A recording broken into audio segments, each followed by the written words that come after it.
How to adapt a pop song for violin and not mess it up. Hello everyone, my name is Anna and welcome to my channel. If you're looking how to learn how to play the pop song on violin, this video is for you. You're gonna learn where to start, how to structurize the song, and how to make your performance more natural, beautiful, and expressive. And also I will demonstrate some tips and tricks that you can apply for your violin and use them right away. So stay tuned until the end of the video.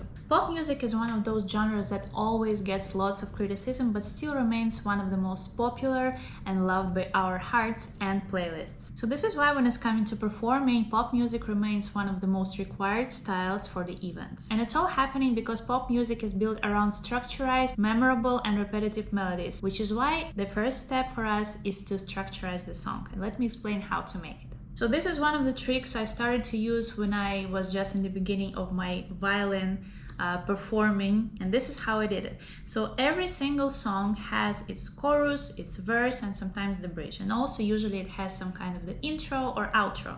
So the first thing that you have to do is to take a piece of paper and a pen, or maybe open your laptop and turn on the song. I want you to draw the line, and on this line you will listen to the song and then you will put in order which part of the song comes after which. So for example, first comes the verse, then comes the chorus, then you will have verse, maybe bridge, chorus, and then chorus again. If there is some kind of intro, you put intro in the beginning and outro in the end. When you're done with that, I want you to listen to the song again, and then you start to count how many bars there is in every single part of the song. So for example, intro 4 bars, then verse 8 bars, then chorus 8 bars, then verse again 8 bars, then we have bridge 10 bars, and then chorus 8 bars or 10 bars because it's like a little bit more extended. So once you're done with that, you will have everything in front of your eyes and it will show you the structure of the song. Of course, you can actually avoid all of that if you have sheet music like a Violin Scores in front of you, but not all of us have access to Violin Scores and not all of us actually know how to read them properly, because some people are just starting their music career or just would like to learn some song without any wish to play it somewhere someday. So it actually doesn't matter if you're learning the song by ear or you're having the Violin Scores in front of you. Still, the structure for me, for example, is the first step that I usually start learning the song from. Plus, when you're making the structure, you would also memorize, you will start memorizing the melody in your head even before playing it on the violin, even before starting to learn it on the violin. So it's kind of a win-win. Now the next thing, what if you started to learn the song and you realize it's super uncomfortable for you to play it in the original key? So there's actually a couple of the options, and most probably you're not gonna like the first one. But if, for example, you have enough time to learn the song, and if you have enough energy and passion to learn it in the original key, please go for it. And let me explain why. Because if you learn the song in the original key, which is absolutely not comfortable for you, and you're done with it, and when you're coming to the next song, it will be much easier for you to learn this next song in the same uncomfortable key for you. So it's kind of investing in your future. So if you have enough time, please do it. But if you're not, and you're kind of in a rush and you're having a performance tomorrow and you need to learn the song quickly, then we have a couple options. What you need to do is download the original track on your computer, and then you should go to the website called Vocal Remover or any kind of same website that you can find on internet. So you actually need to upload the song that you have out there, and then you can manually change the key and then download this song again. But while doing all of that, please just try to remember that when you're changing the key of the original track or the backing track, keep in mind that the quality of the track will become worse every single time you're changing the key. So try not overdo it and to stick to 2 or 2.5 semitones so that it will not change the quality so bad that you will not be able to play it and perform on some kind of the venue. When it's coming to the Violin Scores, to the sheet music, and for example you have them only in the original key, you can try and find them in the application or website called MuseScore. So what you can actually do is download the file of the scores to your laptop and then open the MuseScore application. Then you can select all the notes that you have and then you just transpose them to the key that you need, and you will have all this sheet music, all these violin scores in front of you in the key that you require. But for that you will need to download the application. So as you can see, we're living in the age of technology, so actually every problem has a solution. And if you're looking for some pop song and you cannot find it anywhere, you're looking for the Violin Scores, most probably you will be able to find it on my website. So if you're looking for something like that, you can download lots of free Violin Scores from my website, or if you're looking for some kind of a book option, you can also download the PDF file of around 15 or 20 songs, popular songs from the past year. And also, if you're looking for some popular music from this year, 2024, you can also purchase lots of different popular music. So I will put the link in bio. Hope it will be useful. Now the most important part is the music. So what if, for example, you started learning the song and you realize that it sounds too much dry or flat? One of the most common things I actually run into on our music market is that it doesn't matter if the musician is a beginner or he is advanced or she is advanced. There's lots of people who are trying to simplify lots of things and they're not trying to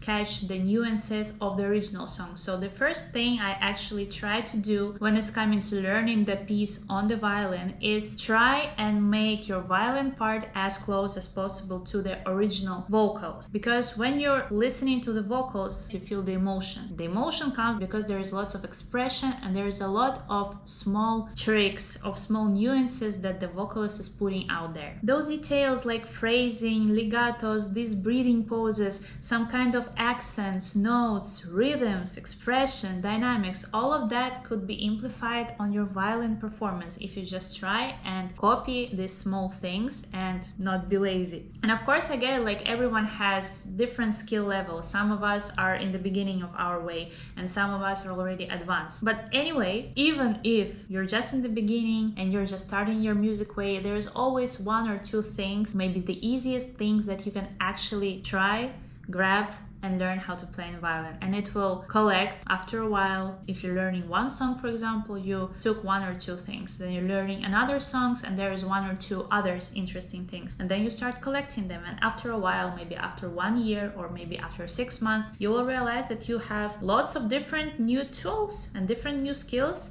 and it will affect your performance and it will make your performance much more interesting and bright. So why not? When you learned a lot, you can also add some different extra notes or slides or thrills, for example. And when you learned super a lot, then you can add some improvisation. Obviously, it comes after a while, after maybe many years, but it's totally worth it. So let me just try and show you on the same part of the song how you can play it differently, just using different types of bowing techniques or dynamics.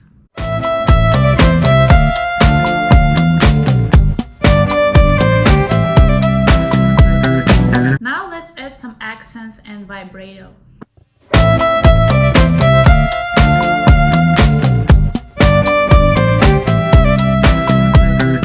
Now it's playing the lower part of the bow, and we're gonna make the focus on our index finger as if it's giving a little flick upward.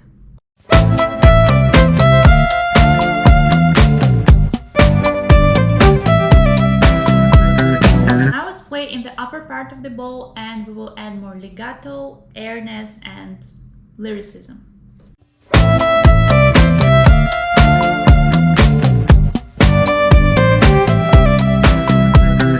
So as you can see, the same section could be played completely differently depending on your requirements or the style that is required for your performance. For example, if you're playing in the lower part of the bow, you can use some spiccato and you can use some accents. And also you can use this finger if you're going up to use some accents as well.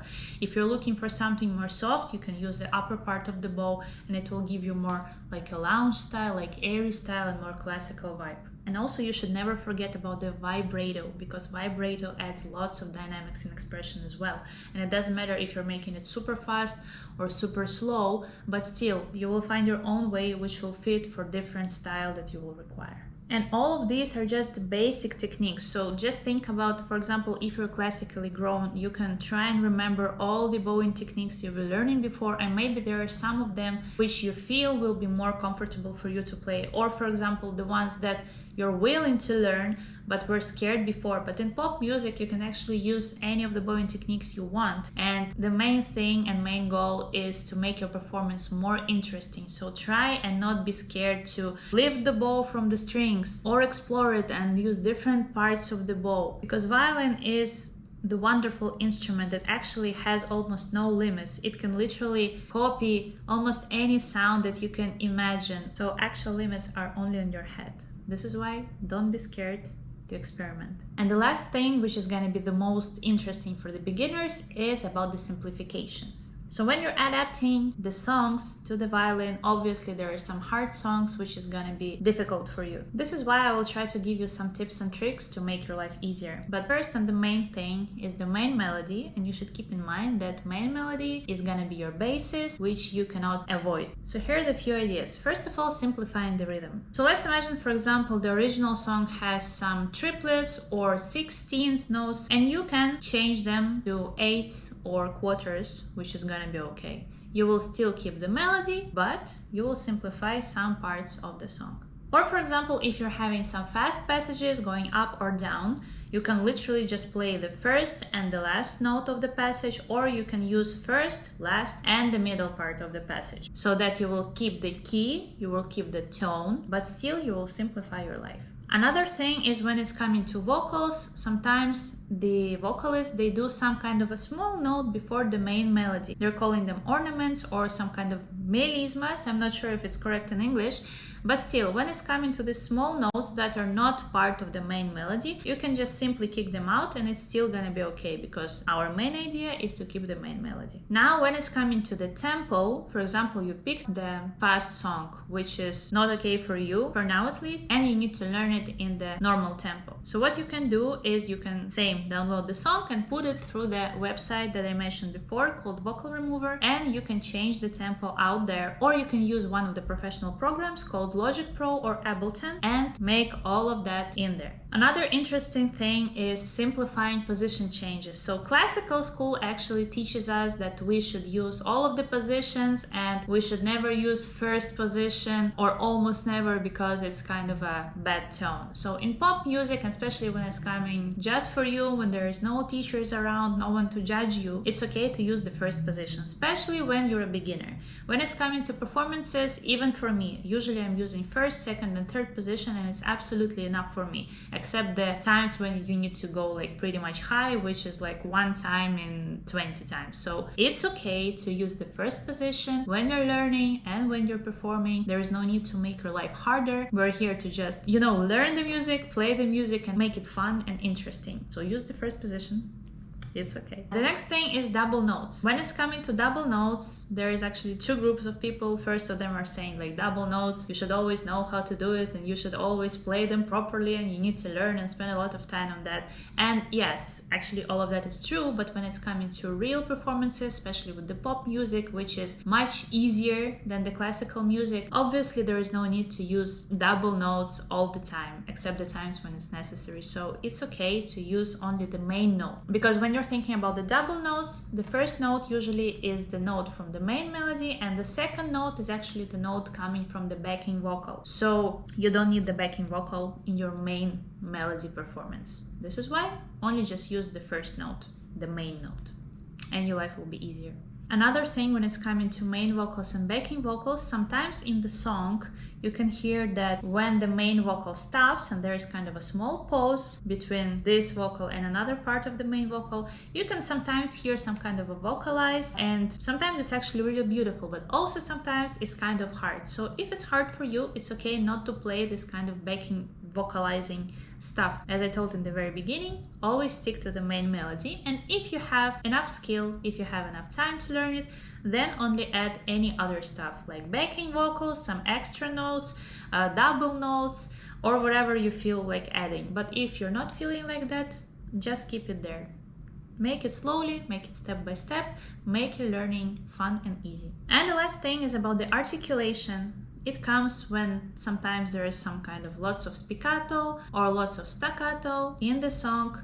If you're a beginner, it's okay to simplify it and play all of the stuff on legato and détaché. But if you're thinking about it in future, of course, obviously it's better to make your performance more interesting. So learn this stuff, but still, if you're required to make some things quickly, it's okay to simplify it. So make a balance. And that's it for today. I hope this video was interesting for you. Let me know in the comments what you think, and maybe there are some topics that you want me to research in other videos, in my future videos. So yeah, hope you enjoyed. Thank you so much. Bye bye.